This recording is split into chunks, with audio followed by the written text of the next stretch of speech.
Hello, welcome back to my food lab. We're doing the meat lab this week. I'm going to start off with the experiment where I am comparing the two different grades of beef. So I've got a top sirloin prime steak right here. It's an 8-ounce steak, whereas the choice sirloin that I've got is not 8 ounces. So I will probably get my food scale out and either cut this one, or I might just like keep them as is and then just start the prime a little bit sooner, or like cook it accordingly. Yeah, but I love making steak. I am excited for this lab and I hope that I learn a lot. Starting off with the prime steak, I'm noticing like some marbling. There's a little bit of fat that is in that pocket right there. It does have a fat cap on it, so I'm wondering if with the choice there's no fat cap, so like it might just have to do with how they cut it. It looks like there might have been some fat cap right there. But the choice has decent amount of marbling throughout. This one was pre-packaged, whereas my boyfriend, he ended up getting these because I was kind of struggling with the grades, and so I just got the tough cut of steak. And so this one was pre-packaged, and then he asked the butcher at this nice Kroger in Cartersville if they could cut it, and they said that this was choice. So ideally the prime should be better. I mean, I don't know, but we'll see. Your suggestion and getting some rosemary. We have this giant rosemary bush in the side of our yard, so I got some rosemary to use with the steaks. I just wanted to point out they're starting to bloom. Got a little bee over here helping. Yeah, so excited to use that. I'm also going to get some herbs from what we've planted. I've got basil, we've got parsley, but what I'm interested in is over here. I've got sage, lemon thyme, and pineapple sage. I lied, that's oregano. But we've got pineapple sage and lemon thyme. I think I'm going to use some lemon thyme. Sylvester wants some attention.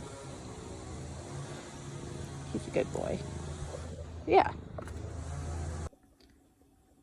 All right, so these steaks are seasoned, and I just kind of wanted to talk through my process real fast before it begins because the oven is still preheating. So I just seasoned all sides of these steaks with salt and pepper.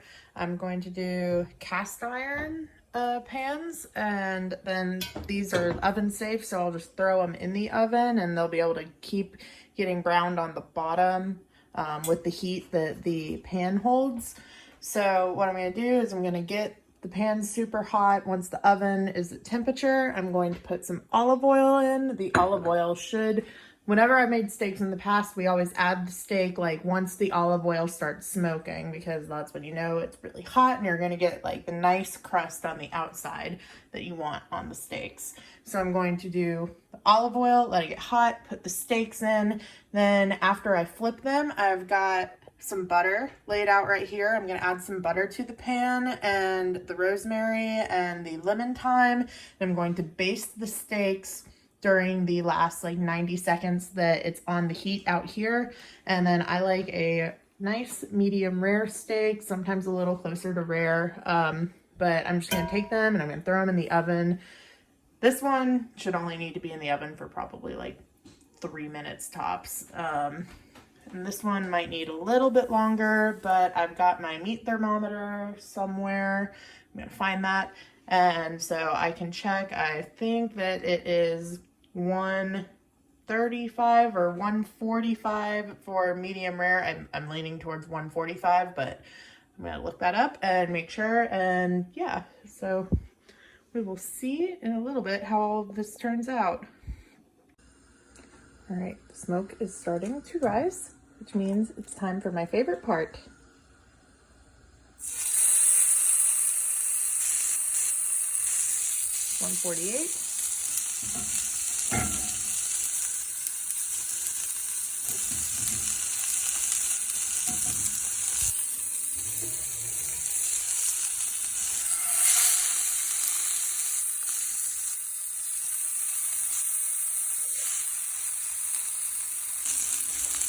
Right. So the biggest lesson that I have learned through trial and error with cooking steak is once it is on that heat, do not touch it until it's time to flip it. When it's ready to be flipped, it should just lift up from the pan because of the browning that's happening, and like the crust that it's created, like it won't stick to the pan when it's ready to be flipped.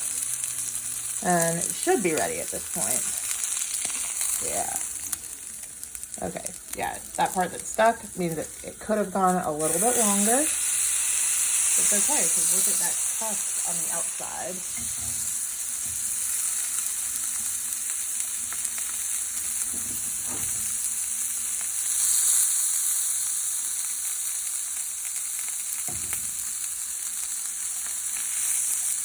Nope. The steaks are in the oven. I looked it up after finding my meat thermometer. The temperature that we're going for is about 135. I'm going to rest the steaks for about 10 minutes, and in that time the temperature will continue to rise. So I'm going to pull it at about 128 or so to be sure. I pulled the choice sirloin out first a minute ago, and it was only at like 108 on the on one part, and then it was reading at like 98 at another part. So not quite done yet. I take back my statement about only needing 2 or 3 minutes, because it'll probably need a little bit longer since it's a thicker cut of steak.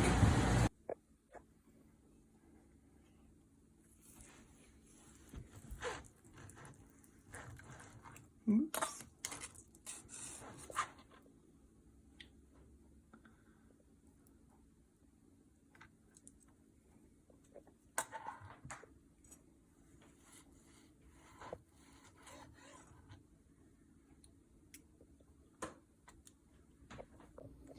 All right, so I've got my results right here. I was saying earlier that the choice sirloin was cut by hand. I'm guessing, I'm trying to like line up the connective tissue and the way that it's running, but I feel like it was probably like on this side of the sirloin, and that's why this one's a little bit bigger, because he probably like cut where that strip of connective tissue is.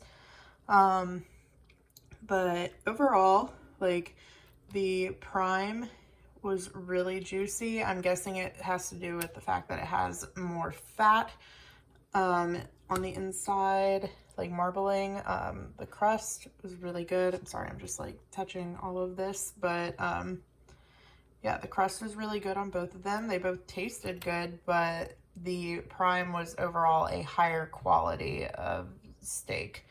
Like, it would be more expensive in a restaurant for sure. All right, it's time for part 2 of the meat experiment. So now we are going to test the effects of different tenderizers on the meat. So this meat right here has no treatment done to it. This one has mechanical tenderizing done via my mallet. I put parchment paper around the meat to keep me from like eviscerating it, so it's a little bit flatter. Then I've got my commercial tenderizing powder right here. It's not McCormick's, but I got it from Ingles. Main ingredients are salt, sugar, cornstarch, and bromelain. So that is this one right here. And then I've got my pineapple, like acidic tenderizer right here. I've got to let the meat sit for a little bit longer to allow the tenderizers to take their effect. Got the oven preheated, and then I'm going to heat it for probably like 15 minutes or so. I'm not really sure. I'm just going to kind of play it by ear, because like I usually eat my steak kind of rare, but like I'm not searing it, so I don't really know. But this is pretty much just to see the effects of the tenderizers. I'm not trying to make an awesome steak like I did with the first part of the experiment. I also did not mention this beforehand, but this is a chuck steak for our tougher cut of meat. It was one solid steak. I cut it into 4. I seasoned both sides of all 4 pieces with salt and pepper. I do know that salt and pepper salt was in the commercial powder. But I'm thinking that the bromelain that was in the tenderizer will affect it more so than the salt. So I'm hoping that won't throw off the results. I just wanted this to be palatable since I have to taste it all. Okay, I have tasted all of them. Most tough still, because we did nothing to it. Tough, good flavor, but we can do better. This one was 3rd place. It was less tough than the steak that had nothing done to it, but the pineapple did cause a lot of the seasoning to leave the meat, so it just tasted like meat. It wasn't very seasoned. Then I would go to the commercial tenderizer. It did the job, but it has salt already included in it, and it just made the steak way too salty. I don't know if I'll use the tenderizer again, if I'm being honest. So my personal winner was the mechanical tenderizer. You gotta love a trusty mallet like Faithful. Did the job, broke up the muscle, made it more tender. That is what I will probably do in the future when I am using a tougher cut of meat. And honestly, I'll probably finish this one.